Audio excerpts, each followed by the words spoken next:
The front door flew open. The sound hit like a gunshot. 3 heads snapped toward me, my father's, my mother's, my sister's. They froze. I didn't. I stepped in, silent, calm, deadly. The kind of calm that only comes when your blood stops boiling and turns to ice. Because 2 hours earlier, while my grandfather fought for his life in ICU, they drained $1.2 million from my account.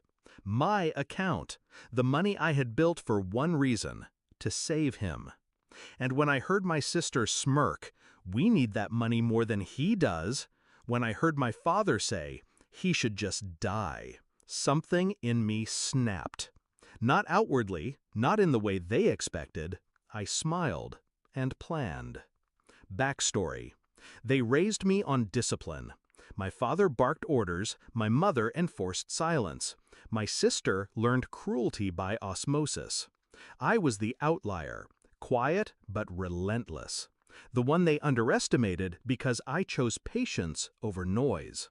My grandfather was the only one who saw me, the only one who believed in me. He taught me that real strength isn't volume, it's precision. So when he collapsed and I moved heaven and earth to fund his treatment, I thought maybe, just maybe, they'd stand beside me. Instead, they gutted me. Hashtag discovery of betrayal. The first clue came from the bank alert. At 3:12 a.m., the transfer appeared. I didn't panic. I didn't cry. I logged in. I traced the routing. I saw the destination, a family account I was conveniently excluded from. They didn't even mask it. That was their arrogance. And arrogance is a weakness.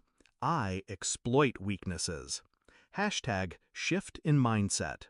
Most people, upon betrayal, explode. Not me. I went quiet. I replayed every lesson my grandfather ever whispered. Control the board. Don't show your move until it's checkmate. So I plotted. They wanted my money. I'd let them choke on it. Hashtag execution of the plan. Step 1, documentation. I pulled every transaction, every message, every voicemail where their greed bled through. Evidence. Cold and undeniable. Step 2, isolation. I froze the family account. Not overtly.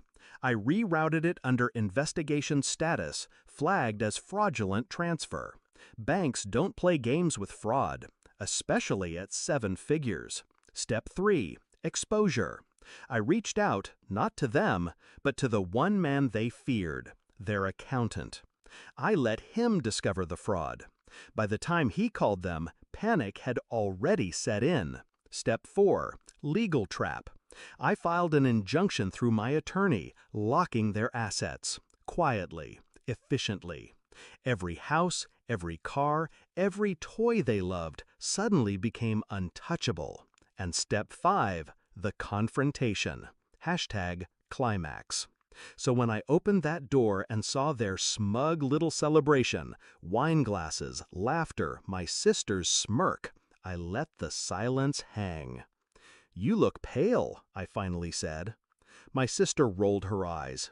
"It's done. Stop pretending you matter." I set a folder on the table. Inside, every bank statement, every signature, every shred of proof. Their laughter died. My father grabbed the folder, scanned, then froze. His jaw clenched. His eyes darted toward my mother. I leaned in. "You stole from me while he was dying. That was your mistake. But the bigger mistake? Leaving a trail I could bury you with." My sister scoffed, too slow to realize the noose already tightened. "You wouldn't dare." I cut her off. Calm, precise. Look out the window. 3 black cars sat at the curb. Attorneys, auditors, law enforcement on standby. Not for me, for them. I watched realization crawl across their faces like rot. My father tried to speak, stuttered, failed. "You drained my account," I said softly. "So I drained your freedom." Hashtag resolution. 36 hours later, they weren't celebrating. They were drowning. Assets frozen, accounts seized, reputation shredded. Their accountant called me, voice shaking. 78 missed calls, he said. Your parents are desperate. I smiled. Tell them I said, understood. #reflection. Grandfather survived. The hospital bills were paid in full because I'd kept a reserve they never knew about. When he opened his eyes, I held his hand. I told him everything. He didn't cry. He didn't rage. He simply whispered, checkmate. And in that moment, I understood the gift he had given me. Not money, not approval, but the patience to turn betrayal into justice. My family thought they bled me dry, but in the end, they learned the truth the hard way. You don't steal from the quiet one. Because silence doesn't mean weakness. It means you never heard the knife being sharpened.